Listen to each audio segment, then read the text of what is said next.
잠드는 믿음, 정확히는 이제 환난 중에도 잠드는 믿음이라는 제목을 가지고 마가복음 4장 35절부터 41절을 본문으로 삼아 말씀을 전할 때 우리 모두에게 새로운 은혜가 충만하기를 바랍니다. 오늘 말씀은 제가 준비를 해가는 과정에서 또 결론을 이렇게 보니까 지금까지 이 본문으로 또한 마태복음에 있는 본문, 또 누가복음에 있는 동일한 본문으로 저도 평생 크리스찬으로서 생활하면서 들은 말씀들을 쭉 보면 일정한 방향으로 돼 있었는데 그거하고는 약간 좀 다른 결론이기 때문에 여러분들이 좀 세밀하게 이렇게 구분하면서 잘 경청해 주시기 바랍니다. 분수령이라고 있지 않습니까? 분수령. 우리나라의 분수령은 뭐냐면 그 태백산맥이라고 다 배우잖아요. 태백산맥이 분수령인데 왜 분수령이냐면 우리 지리 선생님이 그렇게 옛날에 설명하시던데 빗방울 둘이서 아주 사랑하는 관계가 됐습니다. 그래서 이렇게 땅으로 내려오면서 쏘곤쏘곤 우리가 이제 행복하게 땅에서 우리가 결혼해서 살자 하고 같이 이렇게 딱 붙여서 내려왔는데 아이 세상에 요놈은 저 분수령 태백산맥 세상에 딱 요쪽에 떨어지고 요놈은 요쪽에 떨어졌어요. 그럼 어떻게 됩니까? 결국 흘러서 얘는 동해로 내려가고 얘는 길게서 서해로 가게 됩니다. 그게 분수령입니다. 그래서 그와 같이 세밀하게 여러분들이 생각을 하시면서 같이 들어주시기 바랍니다. 우리는 생애 중에 바다에 빠져 죽을 확률은 거의 없습니다. 여기 어업을 하는 분도 없고 배 타는 일을 직업으로 삼는 이도 없습니다. 그런데 성경에는 바다와 배, 폭풍의 말씀이 2회나 등장하고 있습니다. 여러분 성서의 지도를 잘 아시는 것과 같이 이스라엘은 한 면이 바다일 뿐입니다. 그리고 바다라고 하지만 사실 바다 정도는 안 되는 바다라고 합시다. 갈릴리 바다, 갈릴리 호수가 있고 그 요단강이 쭉 내려가면 저 아래 큰 바다가 큰 바다는 아니죠. 제법 좀 이렇게 큰 호수가 있는데 그 죽음의 바다, 사해라고 부릅니다. 그런데 거기서 사해에서는 어업을 할 일도 없고 배를 띄울 일도 없기 때문에 그래서 바다에서 일어난 모든 일은 지금 여기 갈릴리 바다에서 일어난 것을 성경은 전하고 있고 사도행전에는 바울이 로마에 가는 동안 유라굴로라는 큰 광풍을 만났는데 그것은 지중해에서 일어난 사건을 다루고 있습니다. 그러나 예수님과 제자들이 겪은 바다에서 일은 전부 다 갈릴리 바다에서 겪었던 일입니다. 사해는 빼놔야 돼요. 사해는 단지 에스겔서에 읽어보면은 하나님께서 만물을 회복시키는 그날에 사해가 다시 살아나는 바다가 되어서 각종의 물고기들이 다 살고 그 다음에 거기에는 뭡니까? 양쪽에 성소에서 흐른 물이 쭉 흘러내려가면서 강을 살리고 그 다음에 양쪽에 있는 둔덕들도 살려서 거기에 나무들이 아주 이렇게 아름답게 펴고 그 다음에 철을 따라서 과실을 맺고 그 나무 이파리는 약재로 쓰게끔 생명의 변화를 일으키면서 사해로 흘러 들어가니까 그 죽음의 바다도 생명의 바다로 변화하리라는 에스겔 선지자의 그 놀라운 하나님께서 주신 그 비전을 말씀하고 있는데 그러나 예수님과 제자들이 겪었던 그런 두 번의 밤바다의 폭풍은 다 갈릴리에서 일어난 일입니다. 자, 그러니까 이스라엘은 바다가 별로 단순해요. 해안선도 일자로 쭉 단순하고 그런데 삼면이 바다인 우리나라도 있고 또 일본 같은 섬나라도 있고 영국 같은 섬나라도 있는데 그런데 이 말씀이 있는 것은 우리에게 큰 의미를 줄 것이라고 우리뿐만 아니라 모든 세계에 사는 사람들에게 의미를 줄 것이라고 생각합니다. 두 번의 내용이 무엇이냐면 마가복음을 기준으로 보면 4장에 바다를 꾸짖으신 사건이 있습니다. 오늘 본문에 있죠. 두 번째는 2장 더 넘기면은 마가복음 6장에 바다 위로 걸어오셨던 사건을 전하고 있습니다. 한 번은 바다를 꾸짖으신 것, 한 번은 바다 위로 걸어오셨던 것. 베드로가 그것을 보고 오 주여 주시거든 나로 하여금 이 바다 위를 걷게 하소서 오라 하시니까 베드로가 걸었는데 바람을 보고 무서워서 빠져들어갔다. 그때 주님께서 즉시 손을 내밀어서 건져주시면서 믿음이 작은 자야 왜 의심하였느냐 이렇게 말씀하셨습니다. 공통점은 뭡니까? 밤바다. 밤바다는 뭐 폭풍 안 치면은 뭐 낭만적일 수 있겠지만 그러나 폭풍 치는 밤바다는 얼마나 무섭습니까? 밤바다의 폭풍이었습니다. 자, 그러면 우리 생에 살면서 바다에 빠져 죽을 확률은 거의 없는데 그럼에도 불구하고 두 번이나 이 밤바다의 사건을 우리에게 들려주시는 이유가 있을 터인데 이 말씀들이 주는 메시지는 무엇인가 한번 제가 말씀을 정하겠습니다. 오늘 본문을 보면은 여러분 그 마가복음의 특징을 좀 잘 이해를 하셔야 됩니다. 복음서는 몇 개 있습니까? 4개 있습니다. 마태, 마가, 누가, 요한복음. 요거를 복음 뒤에 복음자가 붙어서 복음서라고 합니다. 그런데 요 4개의 복음서 중에서도 앞에 있는 복음서는 조금 공통점이 있고 뒤에 있는 요한복음은 이들과는 다릅니다. 이 앞에 있는 마태, 마가, 누가를 무슨 복음이라고 했습니까? 공관복음이라고 합니다. 보는 관점이 같다 해서 공관복음이라고 하고 요한복음은 굉장히 철학적인 그런 그 구성을 가지고 있기 때문에 요한복음 약간 셋 중에서 또 다른 사형제가 있었는데 요 삼형제는 공관복음, 요거 요한복음은 좀 다르단 말입니다. 헬라 철학의 그런 그 수용을 적극적으로 했던 것을 볼 수 있습니다. 근데 요 삼형제 중에서도 제일 근원적인 것을 마가복음이라고 합니다. 왜냐하면 마가복음은 장수가 제일 적어요. 마태복음은 좀 길고 누가복음은 더 깁니다. 그리고 이 누가복음은 무슨 관심이 있냐면 선교에 대해서 관심이 많아요. 선교에 대해서.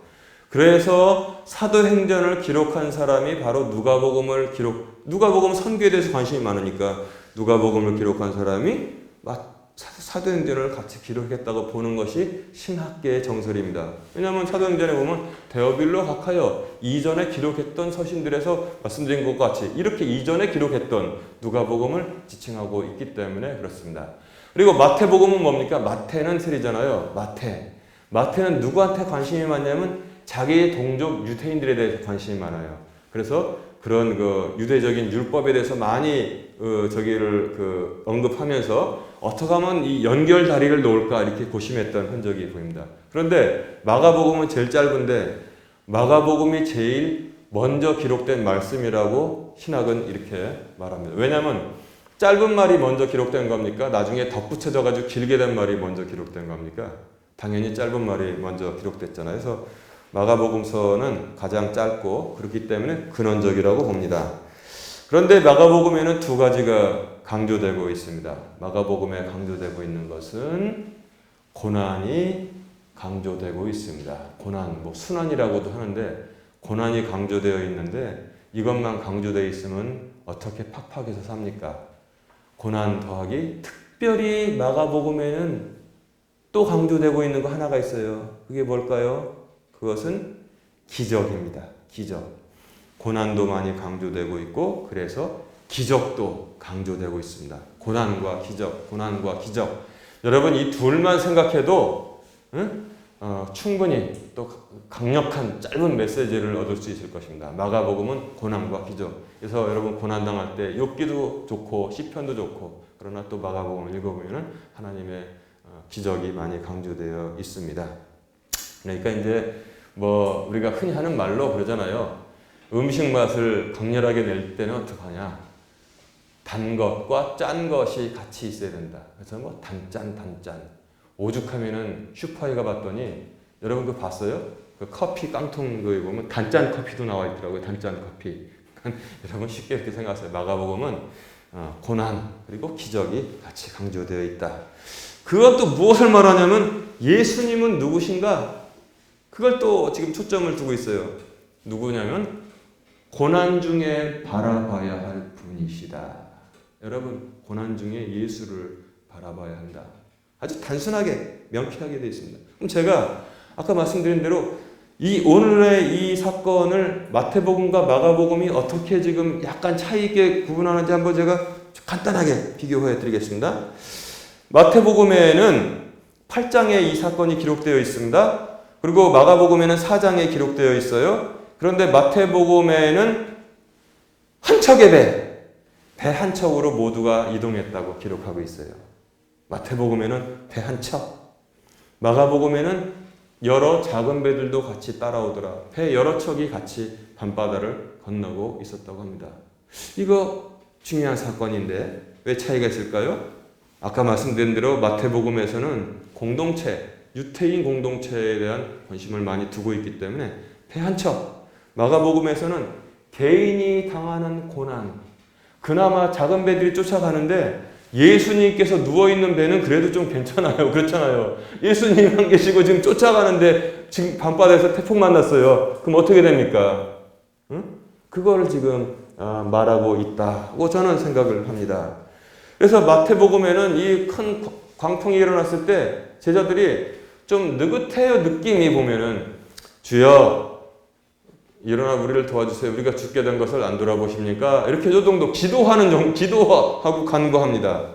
그리고 또 똑같이 이제 꾸짖으시고 조용해졌는데 마태복음에는 5절입니다. 이 사건이 간단하게 기록되어 있는데 이 마가복음에는 7절로 기록이 되어 있고 그 다음에 아주 막 예수님을 흔들어 깨우면서 그 분위기 볼 때 막 그냥 어떡하죠 막 그러면서 예수님을 깨워왔던 그런 그 기록이 되어 있습니다. 그러니까 이 마가복음에는 어려움, 고난 그리고 기적을 같이 이렇게 제공하고 있는 걸 볼 수 있어요. 근데 공통점이 있습니다. 공통점은 무엇이냐면 예수님께서 일어나셔서 바다를 향해서 꾸짖었다는 말씀이 나옵니다. 꾸짖으셨다.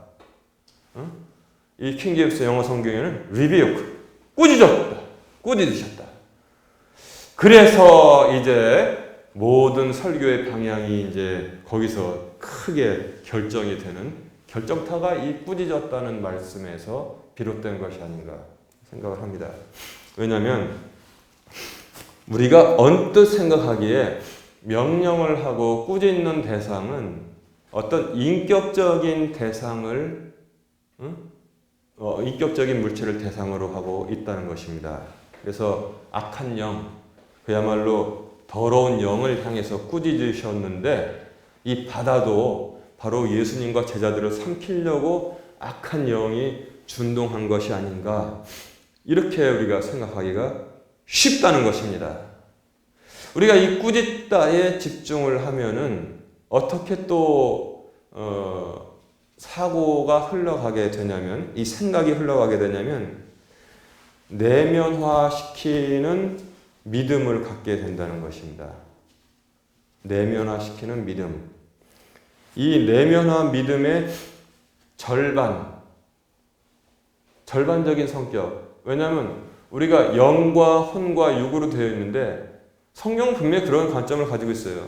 육에 관한 것은 좀 관심이 뒤로 있고 영과 혼에 먼저 관심을 두시고 있는데 우리가 꾸짖다 그것에 집중을 하게 되면 이 안에 있는 왜냐하면 인격적인 대상을 향해서 꾸짖으셨기 때문에 그래서 약간 내면적으로 이해를 하게 되는 반쪽의 위험성이 도사리고 있다는 사실을 우리가 생각해야 됩니다.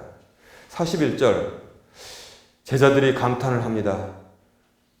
주님께서 꾸짖으시니까 바람이 아주 조용해졌어요. 어떻게 바람과 바다도 그분께 순종하는가라고 또 하니까 우리가 또 언뜻 생각하기에 그냥 악한 마귀가 장난을 하다가 예수님께서 꾸짖으시니까 아이고 무서워하고 도망가서 조용하게 되었구나.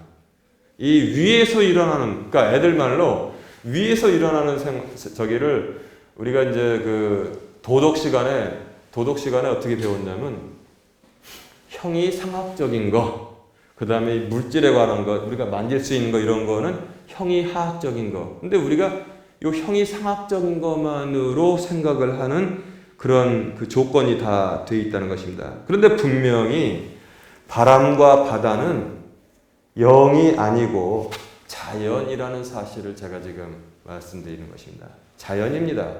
하나님의 피조 세계, 하나님이 지으신 자연을 지금 말하고 있는 것이 그것이 영이 아니라는 사실을 우리가 먼저 기억해 두면 오늘 제가 전하는 말씀을 잘 이해할 수 있습니다.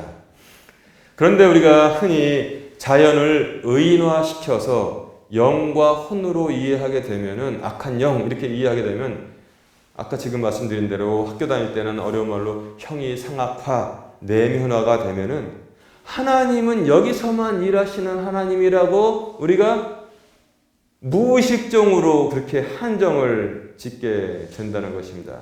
게다가 이렇게끔 생각하게끔 성경은 또한 그런 말씀들도 같이 우리가 무의식적으로 연결하는데 사무엘상 16장 7절에 보면은 다윗을 선택하실 때 사무엘에게 하나님께서 말씀하시기를 우리가 아주 유명한 말씀이니까 누구나 다 알잖아요. 주는 사람이 보는 것처럼 보지 아니하시나니 사람은 겉모습을 보나 주는 마음을 보느니라. 옛날 성경에는 사람은 외모를 보거니와 주는 중심을 보시느니라. 그러니까 아하 또 거기서 우리가 과잉하게 그것을 받아들여서 하나님은 이 물질의 세계에는 전혀 관심 없으시고 오로지 중심만 마음만 보시는구나. 이렇게 우리가 잘못 생각할 수 있다는 사실입니다. 그리고 또 고린도후서 4장 16절 이하를 보면은 이렇게 되어 있으니까 항상 또 우리가 그렇게 부작용으로 생각할 수 있죠. 부작용. 우리의 겉사람은 낡아지나 우리의 속사람은 날로 새로워지는도다. 아하, 이건 다 쓸모없는 것이고 그냥 지나가 버리는 것이고 요 속사람만 하나님이 보시는 중심만 마음만 중요한 거구나. 그러니까 그런 관점을 가지고 바람과 바다를 꾸짖으셨다고 했는데 이 악한 영들을 다 물리치시니까 조용해졌구나. 이렇게만 반쪽으로 생각하는 위험이 있다는 사실을 제가 말씀하시는 것입니다. 내면에서만 역사하시는 하나님, 내면에서만 역사하시는 예수님과 성령을 생각합니다. 오죽하면은 제가 조영기 목사님의 간증을 읽어보니까 그 양반도 옛날에 그렇게 했대요. 그냥 천막교회를 크게 이제 이렇게 해놓고선 마을을 그때는 굉장히 못 살았잖아요. 환자들도 얼마나 많았는지 몰라요. 아픈 사람들도. 서울에 달동네 가보세요. 그냥 마글마글. 저도 옛날에 대학생 때 요즘은 그런 거 없는데 저 대학 다닐 때는 대학생 방범대원이라고 있어서 겨울방학 때 아르바이트를 저 현저동에 독립문인데서 했는데 여기다 방범대원 완장 하나 차고 여기다 벨트에다가 방망이 하나 딱 차고 호루라기 하나 차고 모자 쓰고 순찰 도는 거예요.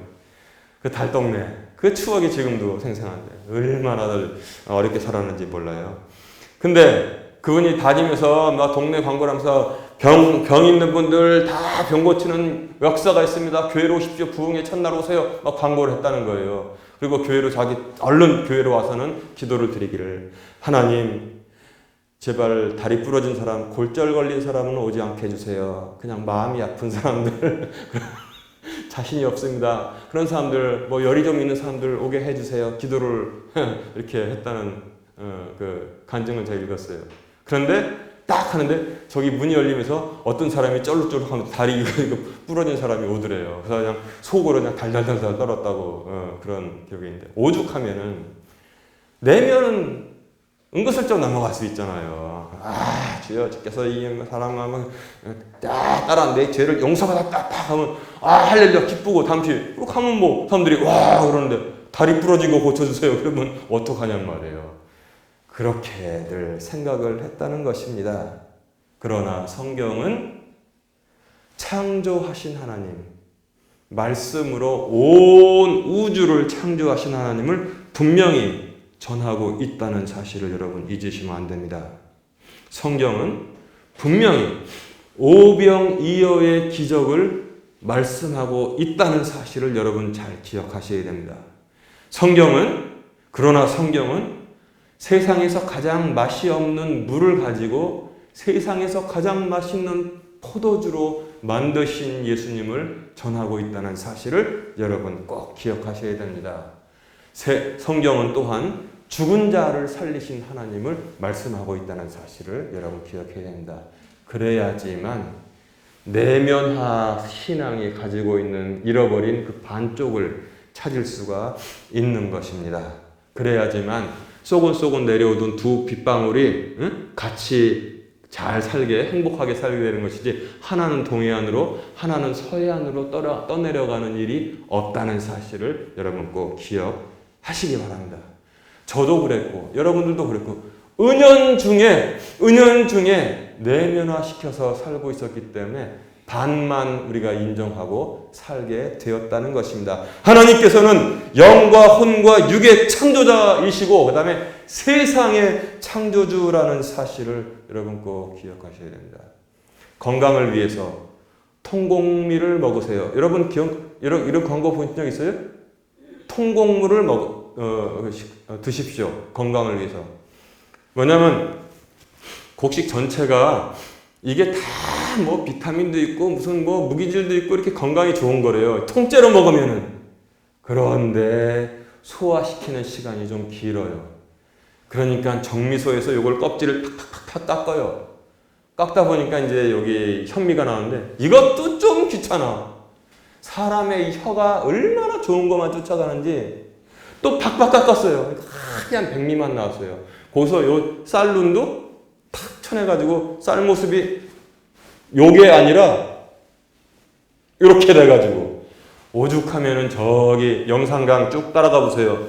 무슨 그 다리 만들어놨는데 조형물을 갖다가 쌀 모습인데 이렇게 해놨잖아. 이렇게 여러분 뉴스에서 본 적 있으시죠? 예. 그걸 먹고 사니까 건강을 잃어버리는 거예요. 그러니까 이 영양학자들이 통곡물을 드십시오. 통곡물을.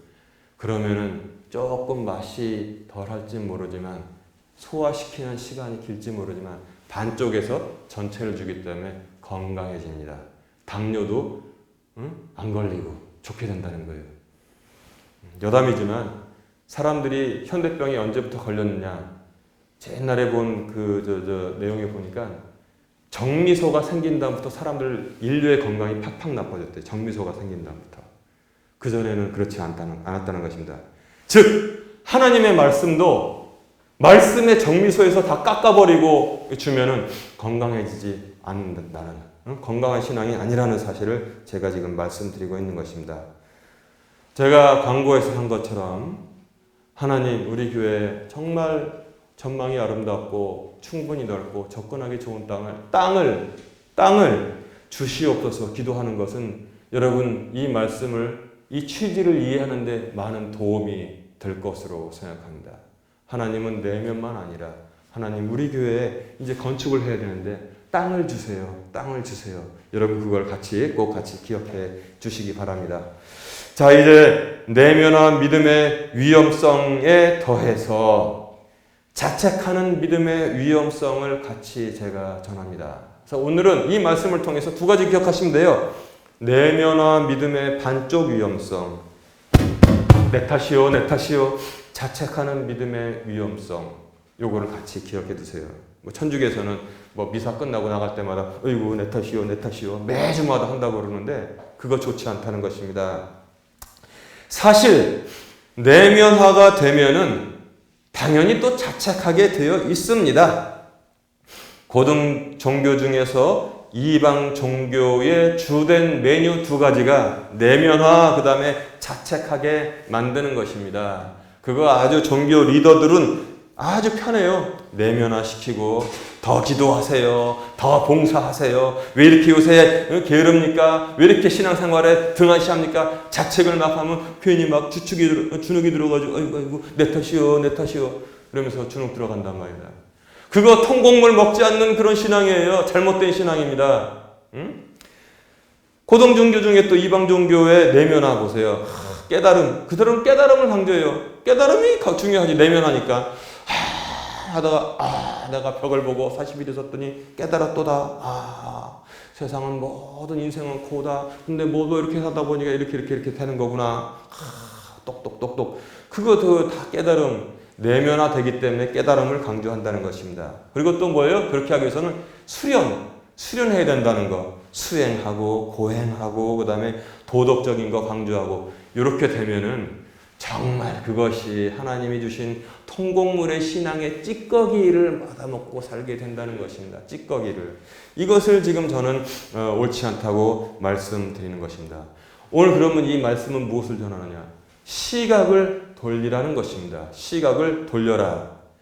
제자들의 시각을 이 바다와 바람에서 예수님으로 돌릴 때 그때 주님은 항상 도우시고 문제를 해결해 주신다. 이렇게 지금 본문은 전하고 있는 것입니다. 제자들에게만 시각을 고착시켰을 때는 어떤 일이 일어나느냐? 자책한단 말이에요. 자책, 신앙이 없다고. 그러나 모든 것을 창조하신 주님께 돌릴 때, 그분을 신뢰하고 의지할 때 문제는 반드시 그의 선한 뜻으로 해결될 줄로 믿습니다. 여러분 막대기 갖고 와서 이렇게 땅 긁어놓고 여기서만 역사하시는 하나님이라고 하지 마세요. 이건 불충인 것입니다. 하나님은 온 우주를 창조하신 전능하신 하나님이라는 사실을 한시도 잊지 마시기 바랍니다. 하나님은 온 우주의 주인인 것입니다. 오늘 본문 보니까 환난 중에 제자들은 신경이 날카로워져서 깨 있었습니다. 그런데 환난 중에 예수님은 아주 편하게 주무시고 계셨습니다.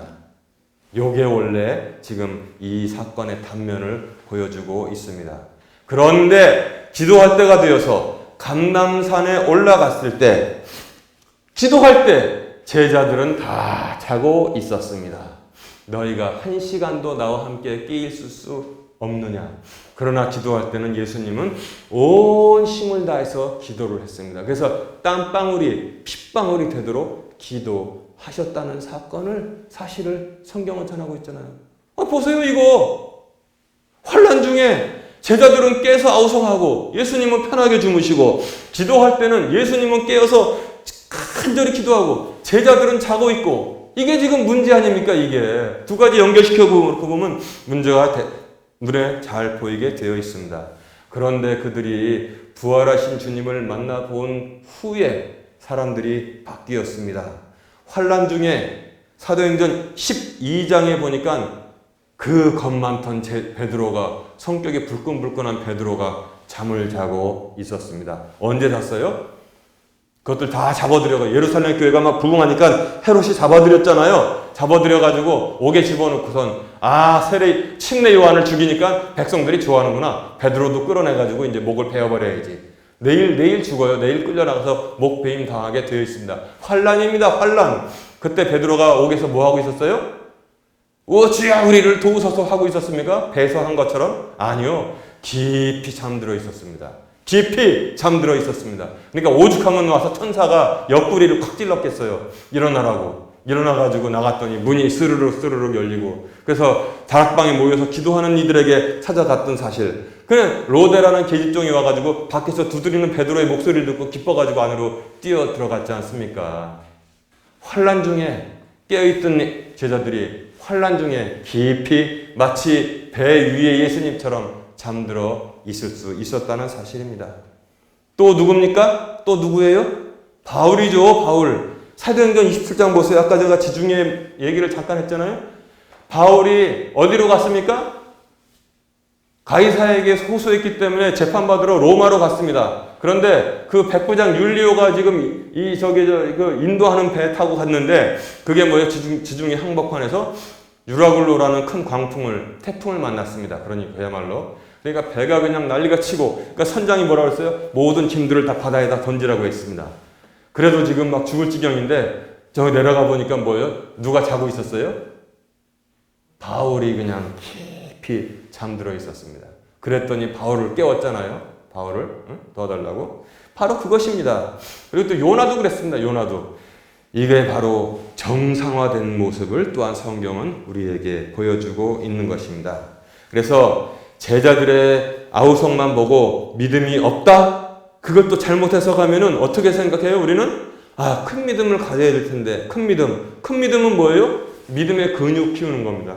믿음의 근육 키우는 거. 네, 그래서 여러분, 제가 자꾸 근육 운동을 뜨문뜨문, 제가 뭐 이렇게 꾸준하게 못해요. 한참 하다가 또 안 하고, 어느 날 또 이게 기운이 없어서 안 되겠다. 방바닥에 엎드려가지고 이제 이렇게 또 푸시업을 이렇게 합니다. 그럼 일주일에 하면 또 이게 근육이 늘어나요. 진짜로. 그러면 또 힘이 좀 세집니다. 무거운 물건도 잘 들고. 또 안 하면 또 이 근육이 또 없어져가지고 기운이 없고, 또 근육 운동을 하고. 이제 봤더니 믿음이 작다는 것을 오해하니까 우리 크리스찬들은 뭐냐면 평생 믿음의 근육 운동을 하는 거예요. 믿음의 근육 운동. 그래가지고 어떤 생각을 하냐면 내가 믿음의 근육을 많이 키워가지고 내가 이제 문제를 해결할 수 있도록 호도를 하고 있습니다. 잘못된 길로 들어가게 하고 있습니다. 여러분, 믿음의 근육 키우면 믿음 좋은 사람은 문제를 척척척척 해결합니까? 나 그런 거 본 적 없는데. 여러분, 조영기 목사는 믿음이 많아가지고 사람들도 고치고 교회도 크게 이렇게 해놨고 자기가 문제를 다 해결합니까? 해결하지 못한 문제가 얼마나 많은데요. 시골에 있는 작은 목사는 그러면 뭐 믿음이 없으니까 맨날 365일 그냥 문제 얻어맞고 삽니까? 여러분도 그럽니까? 그렇지 않다는 거예요. 믿음의 근육 키워가지고 자기가 해결한다는 것은 뭐냐면 수련, 수양, 훈련을 통해서 뭐 자기가 해결한다는 거예요. 성경은 그거를 절대적으로 잘못된 것이라고 말하고 있는 것입니다. 훈련이 강조되니까 요새 어떤 것까지 있냐면 나 세상에 별 하나님의 임재 훈련이라는 것도 있습니다. 여러분 본 적 있죠? 하나님의 임재 훈련. 임재라는 거 여러분 아시죠? 임한다는 거, 임어서 오신다는 거예요. 하나님이 저기 한 100km, 저기 제주도 지금 해상 위에 계신데 우리가 훈련을 해요. 믿음의 훈련. 주야 오시옵소서. 임재 훈련하면 하나님이 훈련을 하면 쩍쩍쩍쩍쩍쩍쩍 왔다.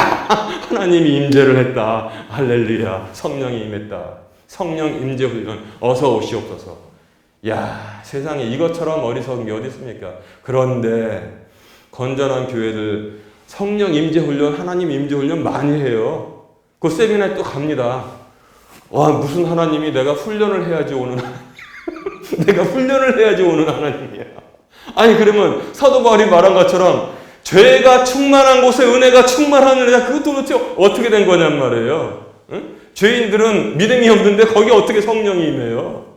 도대체 어떻게 이런 생각들을 하고 하는지. 그래서 제가 오늘 말씀을 전할 때 여러분 잘 따라오십시오 한 거란 말이에요. 잘 따라오십시오. 응? 예수님을 바라고 신뢰하면은 주님께서는 무소부재하시다는 사실을 여러분 꼭 기억하시기 바랍니다. 우리가 믿음 없을 때는 예수님 나를 떠나고 내가 믿음이 좀 생기면은 교회 열심히 다니고 새벽 기도도 하면은 예수님이 가까이 오시고 감질나 죽겠네. 감질나는 신앙 만들어 준다는 것입니다. 여러분 평안 중에 예수님을 바라고 신뢰하면은 그것으로 주님은 만족하십니다. 아멘. 주님께서 역사하셔요. 그리고 또 여러분 겨자씨만한 믿음도 오해하지 마세요. 저는 지금까지 산을 옮긴 적이 없습니다. 불도저 하나 있으면 그냥 유다산 깎아가지고 한 10년 해가지고 바다에 던져버릴 텐데 저는 그렇게 하지 않았습니다. 여러분 저는 산을 들어서 바다에 던진 적이 없습니다. 그리고 여러분들도 이제 보니까 산을 들어서 바다에 던진 적이 한 번도 없군요. 그러면 겨자씨만한 믿음도 없는 목사가 여기서 설교하고 겨자씨만한 믿음도 없는 교인들이 다 모여서 여긴 제로야 제로. 아니 무슨 뭐 교회가 토목공사 합니까? 그럼 모든 세상의 교회가 제로예요. 그렇지 않습니다. 그것을 잘 여러분 되새겨서 생각해야 돼요. 겨자씨만한 믿음은 무엇이냐면 지극히 작은 것처럼 보이는데 주님 의지하면 되는 거예요. 우리의 지금 형편과 처지에 상관없이 나는 주님을 의지하고 신뢰합니다.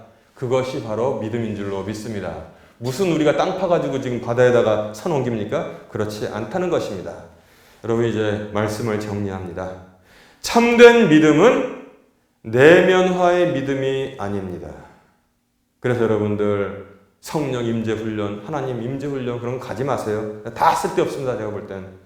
그리고 또 내면화의 믿음을 하게 되면은 자꾸 이런 데 빠져요. 무슨 여러분 들어본 적 있죠? 관상기도 모임 한다고. 관상기도.